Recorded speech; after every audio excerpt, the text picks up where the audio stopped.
Assalamualaikum warahmatullahi wabarakatuh. Selamat datang kembali para Sobat Mania. Terbilang masih muda, namun salah satu perusahaan otobus Minang Mutia Putri Mulia, bisa dikatakan sangat sukses. Identik dengan ciri khas rumah gadang, tentunya sangat mudah bagi para perantau Sumatera Barat mencari bis untuk pulang kampung menggunakan jasa layanan transportasinya. Berikut beberapa fakta unik dan menarik yang kami ketahui, dan bagi yang sudah tahu juga tidak apa-apa untuk menyimaknya. Ini dia, menggunakan seat 28, MPM menyajikan kelas super eksekutif. Bis MPM, mampu hadirkan seat 28 kelas super eksekutif dengan fasilitas, leg rest disertai toilet. Yang sangat menarik, meskipun jumlah penumpangnya sama, tapi penempatan joknya bertipe 22 bukan 21 SEPERTI bis lainnya. Tentunya ini bertujuan untuk kenyamanan penumpang dalam perjalanan. Identik dengan ciri khas, rumah gadang. Rumah gadang merupakan ciri khas rumah adat dari ranah Minang, karena berasal dari ranah Minang, tampilan pada tiap armadanya selalu dihiasi dengan rumah gadang dan pernak-pernik atau ASSESORIS lainnya.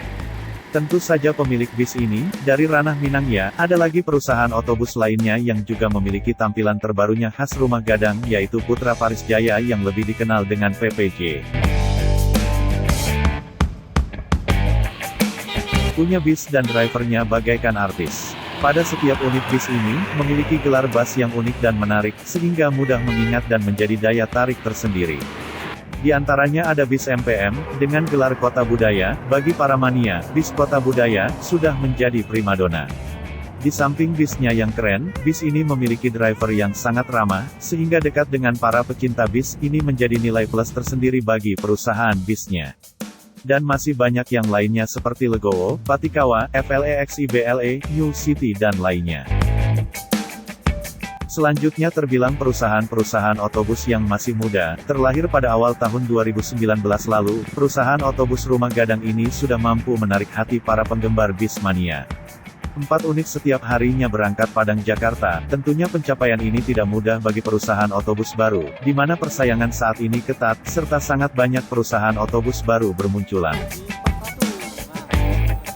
Harga tiket yang terjangkau, hanya dengan lebih kurang Rp500.000, para penumpang sudah bisa menempuh perjalanan Padang Jakarta ataupun sebaliknya.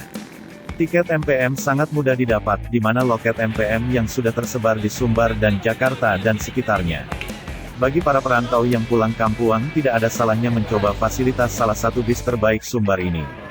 Dan mungkin masih banyak lagi fakta unik dan menarik lainnya, di luar yang kami sebutkan tadi, yang diketahui para pecinta bis. Terima kasih sudah menonton video ini, semoga bermanfaat.